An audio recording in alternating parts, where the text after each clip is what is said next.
हरे कृष्णा। अभी तक हमने चर्चा किया टॉलरेंस के बारे में, सहनशीलता के बारे में, और हमने जाना कि 4 किस्म की चीज़ें हैं जिसको हमको टॉलरेट करना चाहिए। जैसे कि tolerance of dualities, tolerance of some others opinion, tolerance of progress of others. तो ये 4 चीज़ों को टॉलरेट जब अगर हम लोग को करना है तो करना कैसे है, उसकी चाबी क्या है, what is the key to tolerance, जिससे हम चीज़ों को टॉलरेट कर सकते हैं।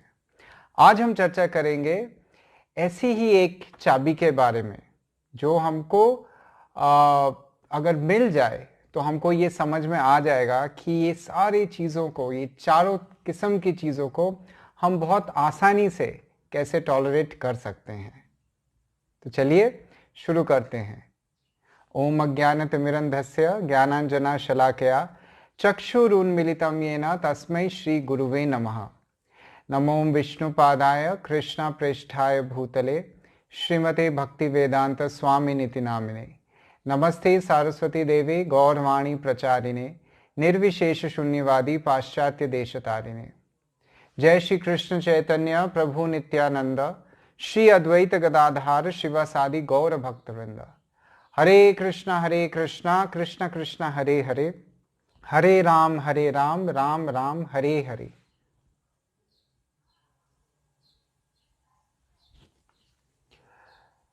अवंती नाम के एक गांव में, एक शहर में एक ब्राह्मण रहा करता था। इस विषय के बारे में, उस ब्राह्मण के बारे में श्रीमद् भागवतम कहता है। इस पूरे ये जो अध्याय है श्रीमद् भागवतम का, इसको सॉन्ग ऑफ द अवंती ब्राह्मण या भिक्षु गीता के नाम से भी जाना जाता है। आज हम चर्चा करेंगे इसी ब्राह्मण के बारे में। तो वो जो ब्राह्मण रहता था अवंती क्षेत्र में, वो था तो ब्राह्मण, लेकिन वो एक व्यवसायिक था। वो लेन देन करता था, फिर खेती बाड़ी करता था, और इस तरह से उसने बहुत सारा धन एकत्रित किया था। और जो धन उसने एकत्रित किया था, क्योंकि उसको ये लगता था कि सभी कुछ उसका है, धन उसने बहुत परिश्रम करके कमाया है, इसलिए वो बहुत कृपण हो गया था। वो बिल्कुल सहज तरीके से अपने इस धन को अपने परिवार, अपनी पत्नी, अपने बच्चों को के लिए, अपने दोस्तों के लिए कभी भी खर्च नहीं करता था। बहुत ही कृपण था, माइजरली पर्सन था वो एकदम। बिल्कुल भी 1 रुपया भी उसके पॉकेट से निकलता नहीं था। तो जब ऐसा हुआ तो उसके सारे जितने भी बच्चे थे, परिवार वाले थे, पत्नी थी, सभी त्रस्त हो गए थे उससे कि अरे हमारा देख रेख करता ही नहीं है वो। They were all again, they went against him. किसी को, कोई भी उसको पसंद नहीं करता था, क्योंकि वो इतना ज्यादा कृपण था और बिल्कुल भी कुछ भी नहीं करता था अपने लोगों के लिए। तो जैसे जैसे समय बीतता गया तो उसके जो अपने लोग थे वो उसके विपरीत जाना चालू कर दिए। They started going against him. देखिए, धन आप कमा रहे हैं और सभी कुछ अगर एकत्रित करके रख दिए, उसका कुछ उपयोग ही नहीं किया तो क्या फायदा। दरअसल धन का उपयोग कैसे किया जाता है? धन यानी लक्ष्मी देवी, लक्ष्मी को कहा जाता है कि वो बहुत चंचला है। She is very she doesn't stay in one place. लेकिन एक स्थान है जहां पे लक्ष्मी देवी हमेशा स्थित रहती है, वो स्थिर रहती हैं।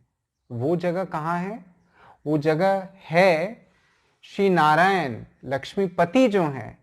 जब वो नारायण का पाद सेवन करती हैं, जब वो नारायण के चरण का सेवा करती है, वहां लक्ष्मी हमेशा स्थिर रहती हैं। शी इज नॉट चंचला देयर। तो हमें भी चाहिए कि हम जो धन एकत्रित करते हैं, जो भी धन कमाते हैं, उसका सदुपयोग कैसे किया जाए, उसका सदुपयोग इस तरह से हो सकता है जब हम उस धन को नारायण की सेवा में लगाएंगे, क्योंकि वहां पे लक्ष्मी स्थिर या स्थित रहती हैं। नहीं तो हम इधर उधर अगर अपने धन का दुरुपयोग करेंगे, उपयोग तो हो सकता है एक अच्छे तरीके से, एक खराब तरीके से। अच्छा तरीका मैंने बोल दिया। दूसरा तरीका है कि इधर उधर यहाँ वहाँ की चीज़ों के लिए अगर आप खर्च करेंगे, ये नहीं समझ के कि ये दरअसल चीज़ है किसका। हमको सब हमेशा ऐसा लगता है कि धन हमने कमाया है तो धन हमारा है, राइट। जैसे ये ब्राह्मण को भी ऐसा लग रहा था कि धन तो हमने कमाया है, मैंने कमाया है धन, तो ये सारा धन मेरा है। वैसे भी हम भी सभी यही सोचते हैं कि जो भी धन हम अपने परिश्रम से कमाते हैं वो हमारा है। और हमको ऐसा लगता है कि हम जो डोनेशन भी देते हैं, हम अपने तरफ से कुछ भगवान को डोनेशन दे रहे हैं हमारी कमाई से। पर अगर आप ठीक से समझे तो आपका है ही क्या? ये जो भी दिया गया है, जो भी धन भी है आपके पास, वो भी भगवान का ही दिया हुआ है। तो उसको भगवान की सेवा में ही आप नियुक्त कर रहे हैं। जैसे गंगा पूजा हम किस तरह से करते हैं, गंगा के पानी को ही से ही गंगा की पूजा होती है। तो ये जैसे जैसे समय बीतता गया, जैसे मैंने बोला, क्योंकि वो अपने धन का कुछ भी उपयोग नहीं कर रहा था, तो उसके सारे रिश्तेदार उसके अगेंस्ट चले गए। तो समय के साथ रिश्तेदारों ने उसे लूट लिया, फिर कुछ चोरों ने उसको लूट लिया, फिर उसका जो व्यवसाय था उसमें भी बड़ा घाटा होने लगा। तो इस तरह से उसका सारा धन समय के साथ नष्ट हो गया। देखिए, जब हम भगवान की सेवा में अपने धन को या किसी भी चीज को, सभी को जो भी हम अपना समझते हैं, वो दरअसल भगवान का ही दिया गया है। अगर आपके पास कोई टैलेंट भी है, हो सकता है किसी को सिंगिंग अच्छा आता हो सकता है किसी को आर्ट्स अच्छा आता हो, तो हमें चाहिए कि सभी कुछ हम ये समझें कि ये भगवान का दिया गया है, और ये समझ के हम किस प्रकार उसको भगवान की सेवा में नियुक्त कर सके, गंगा की पूजा गंगा पानी से ही कर सके, इसके बारे में सोचना चाहिए। तब इसका सदुपयोग होगा। तो उसी तरह धन को कमाने के लिए भी देखिए कितनी सारी चीजें करनी पड़ती हैं। जैसे हमें कितना ज्यादा परिश्रम करना पड़ता है, और फिर परिश्रम करने के पश्चात जब धन अपने पास आता है, फिर भय भी आ जाता है हमारे हृदय में, अरे इस धन का तो संरक्षण करके रखना पड़ेगा। फिर टेंशन, फिर हार्ट अटैक, फिर उसके पीछे फिर से आप उसी धन को लगा रहे हैं हॉस्पिटल में। जो धन आप कमाए हैं अपना समझ समझ के, टेंशन कर करके फिर उसी धन को आप उसका क्षय भी कर देते हैं हम लोग।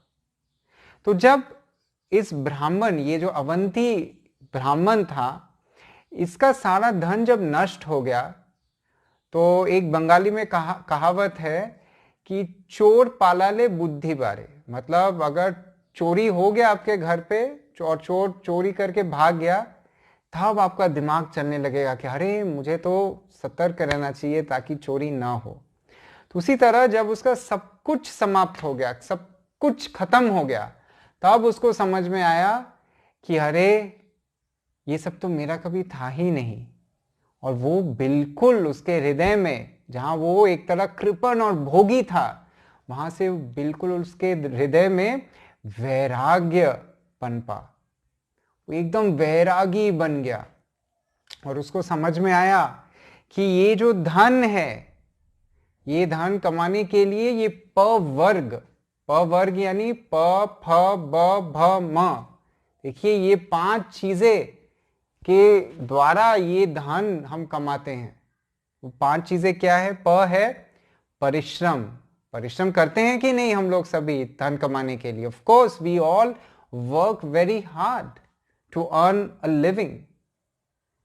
परिश्रम करके हम जो धन कमाते हैं, परिश्रम करते करते फिर प से फ में आते हैं, फेना मुंह से निकलने लगता है, झांझ जो होता है। इतना परिश्रम करते दिन रात। कुछ कुछ लोग बोलते हैं कि हमारे ऑफिस में, हमारे कॉर्पोरेट लाइफ में हम वेट करते हैं कब संडे आए, और जब संडे आता भी है, क्योंकि अभी वर्क फ्रॉम होम हो रहा है, तो घर पे भी हमको संडे भी आजकल काम करना पड़ता है। सोचिए कितना ज्यादा परिश्रम, सिर्फ फेना निकल आता है मुंह से। उसके बाद क्या होता है, प फ ब, तो जो फेना उठा उठा के, झाग निकाल निकाल के अपने मुंह से जो हम परिश्रम करके धन कमाते हैं, उसके साथ ब से बंधन हो जाता है हमारा। You know, we get very attached to all the earnings that we have. We think ये हमारी संपत्ति है, इसको अच्छे से रखना चाहिए हमको। जैसे ये ब्राह्मण सोचता है ये तो मेरा कमाया हुआ है, मैं क्यों अपनी पत्नी को दूं, मैं क्यों अपने बच्चों को दूं। हो सकता है हम समझे कि हाँ, हमारे परिवार के लिए हम कमाए हैं, लेकिन आपने कुछ नहीं कमाया है, सभी कुछ भगवान का ही दिया हुआ है। इसको समझिए। चलिए आगे बढ़ते हैं।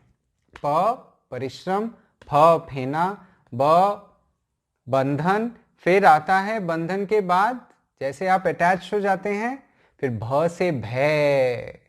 अरे कोई ये चोरी ना कर ले, हमको इसको बहुत अच्छे से सुरक्षित रखना पड़ेगा।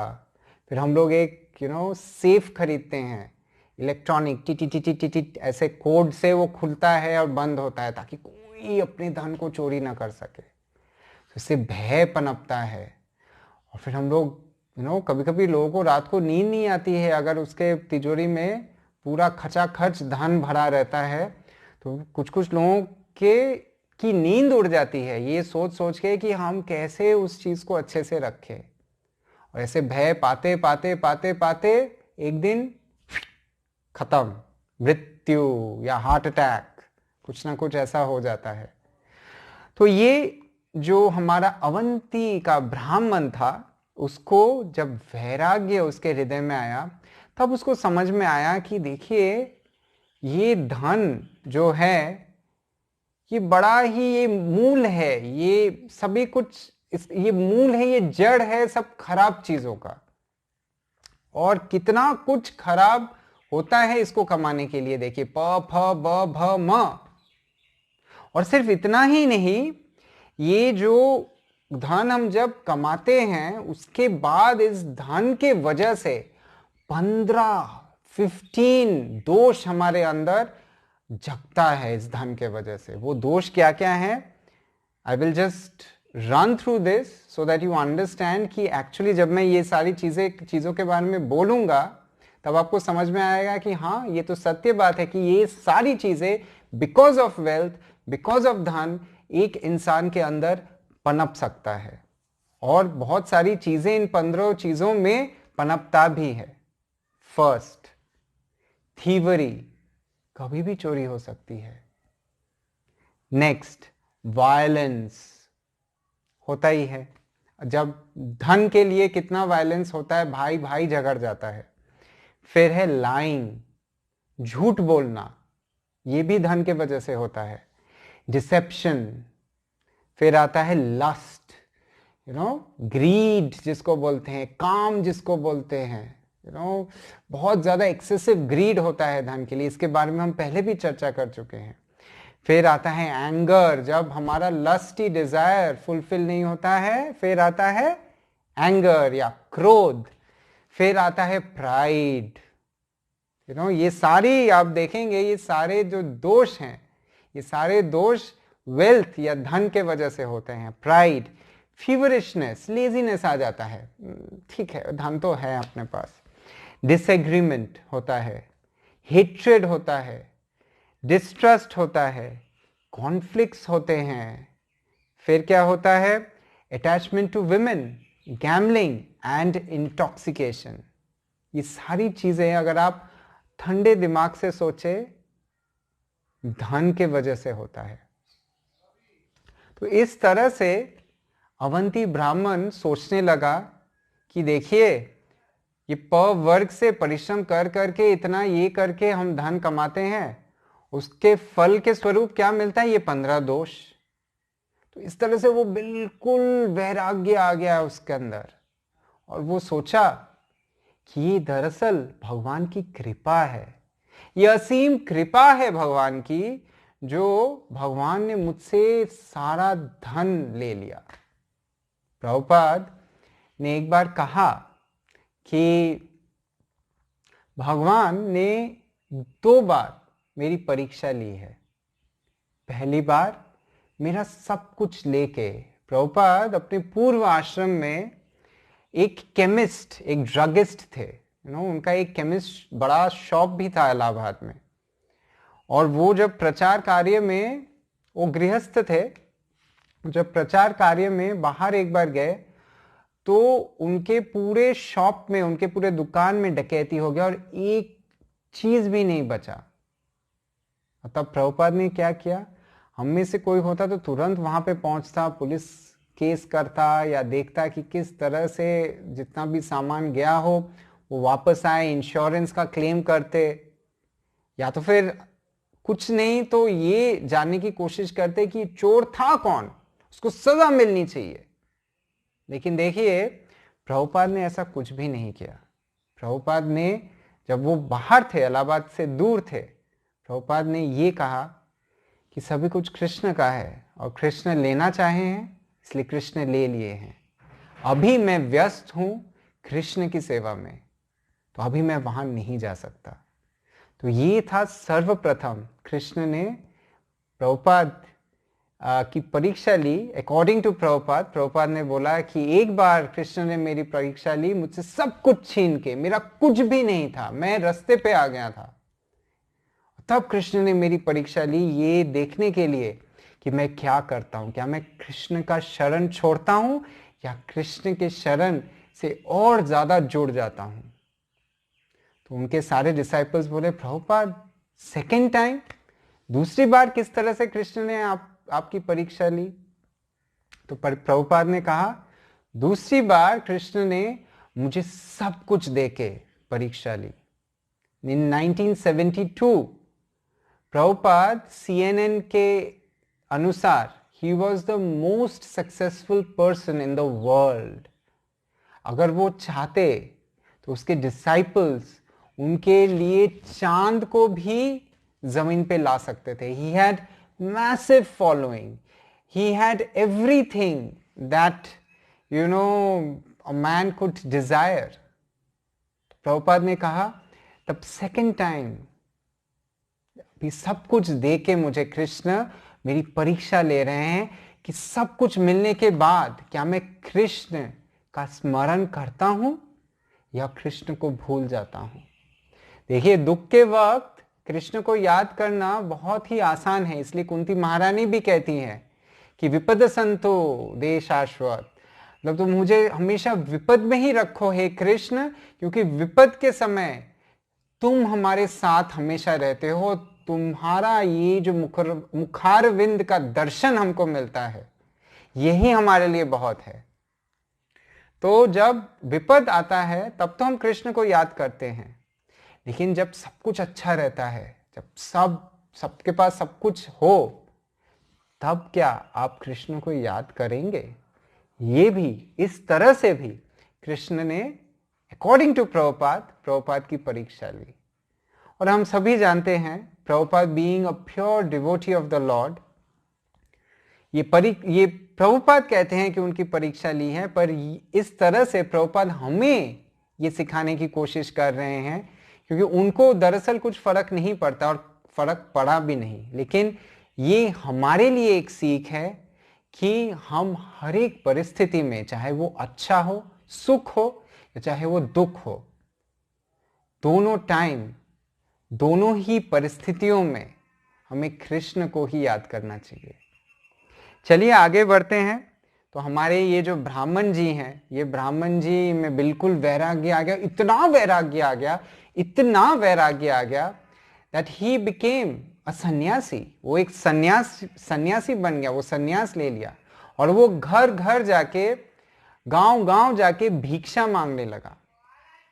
लेकिन इस परिस्थिति में उसको काफी सारी कठिनाइयों का सामना करना पड़ा, क्योंकि एक भिक्षुक को आखिर कौन ही पूछता है।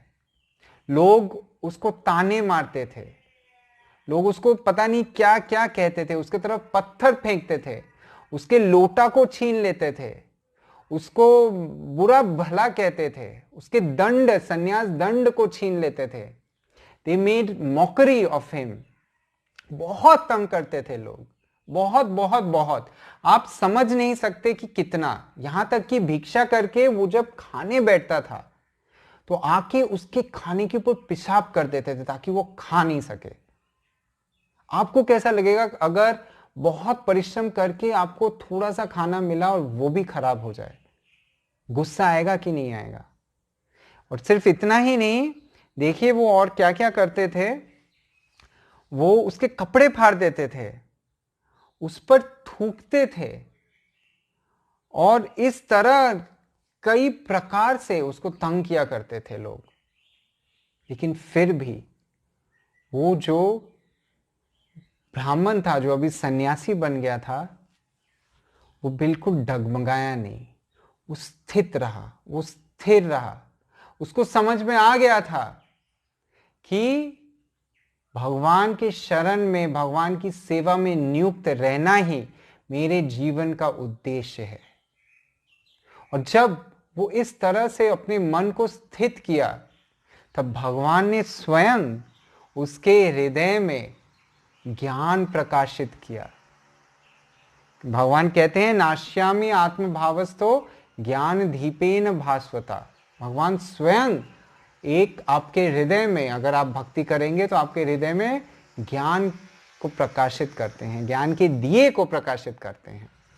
और भगवान की कृपा से ही उसको ये ज्ञान प्राप्त हुआ, ये समझ में आया उसको कि उसके दुख या सुख का कारण, या हम सभी के दुख या सुख का कारण इन जनरल कोई भी नहीं है। कभी कभी हमको लगता है कि किसी देवी देवता शायद असंतुष्ट हो गए हैं हमसे, इसलिए हमें इतना दुख मिल रहा है। हम कुछ पूजा वूजा करते हैं, कुछ बाबा के पास जाते हैं, वो कुछ बोलते हैं इनकी पूजा करो, उनका ये करो, वो करो, तो उसका समाधान होता है।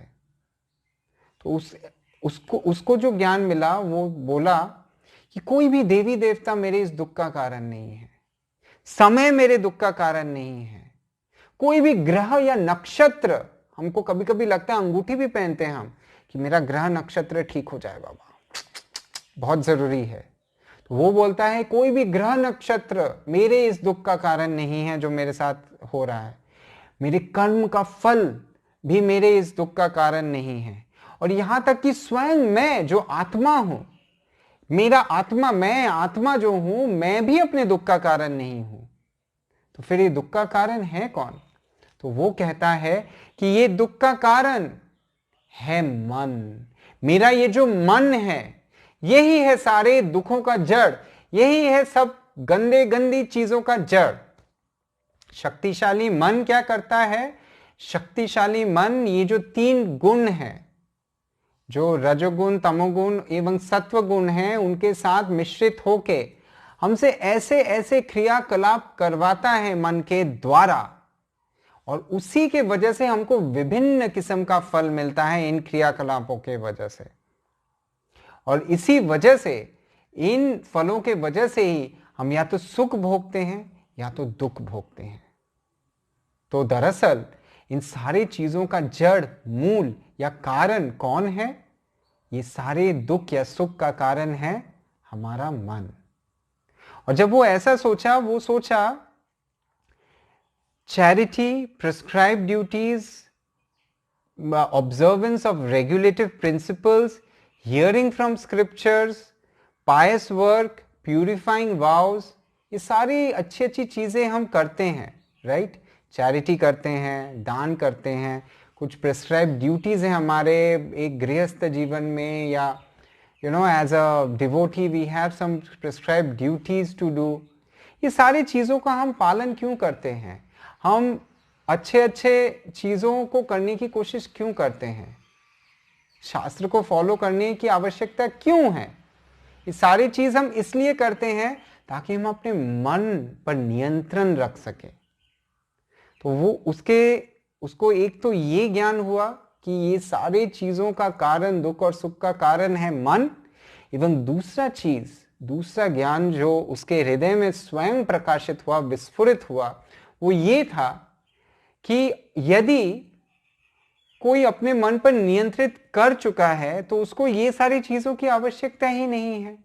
ये चैरिटी करना, ये प्रिस्क्राइब ड्यूटीज का करना, रेगुलेटिव प्रिंसिपल्स को फॉलो करना, स्क्रिप्चर को सुनना, ये सारी चीजें हम कर रहे हैं मन को नियंत्रित करने के लिए। अगर आपका मन नियंत्रित है तो इसको करने की जरूरत नहीं है, आवश्यकता नहीं है। लेकिन यदि कोई अपने मन को नियंत्रित करना ही नहीं चाहता, हम जानते ही नहीं है कि हमारा मन चंचल है, तो ये सारी चीजें करके भी क्या फायदा। हम कभी कभी सोचते हैं कि हम बहुत चैरिटी करेंगे, पर मन मन में लगता है हमारा अच्छा नाम होगा, लोग बोलेंगे देखो सो एंड सो पर्सन कितना बड़ा डोनेशन दिया है। तो इन सब चीजों का करके फायदा क्या, आप अपने मन को और ज्यादा विचलित कर रहे हैं। फिर इन सब चीजों को कीजिए ये सोच के कि हम अपने मन को नियंत्रित करेंगे, हम चैरिटी करेंगे, हम अपने परिश्रम से कमाई हुई धन का एक बड़ा अंश डोनेशन में भगवान को दे रहे हैं। तो वो इसलिए है ताकि हम आसक्त ना हो सके अपने धन के साथ। और इस तरह हम देखते हैं कि हम जो भी चीज करते हैं वो मन के द्वारा ही किया जाता है, और ये मन ही है जो हमको बताता है कि देखो वो तुम्हारा दोस्त है, और सुनो वो जो है वो तुम्हारा दुश्मन है। मन हमें बताता है कि देखो तुम शरीर हो, तुम आत्मा नहीं हो, तुम शरीर के साथ हमें जोड़ देता है हमारा मन। और इस शरीर को अगर कोई क्षति पहुंचाने की कोशिश करता है तो मन बोलता है देखो वो तुम्हारा दुश्मन है। और अगर कोई हमारे इस शरीर को बहुत अच्छे से रखने का कोशिश करता है तो मन बोलता क्या है कि वो तुम्हारा दोस्त है। तो ये मन ही है जो आपको बताता है कि वो आपका दुश्मन है, और आपको दुश्मनी निभाने के लिए प्रयत्न करने पे भी उकसाता है, लड़ाई करवाता है, झगड़ा करवाता है, और पता नहीं क्या क्या करवाता है। और ये मन को हम किस प्रकार नियंत्रित कर सकते हैं? इस मन को हम नियंत्रित कर सकते हैं सवै मन कृष्ण पदार विंदयोर।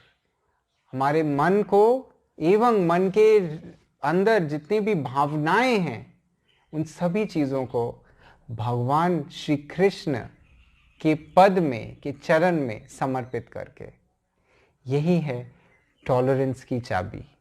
जब हम इस गुत्थी को समझ पाएंगे कि जब हम टॉलरेंस, दुख सुख विपरीत परिस्थितियों में टॉलरेट करना, यानी मन को हमको नियंत्रित करना पड़ेगा।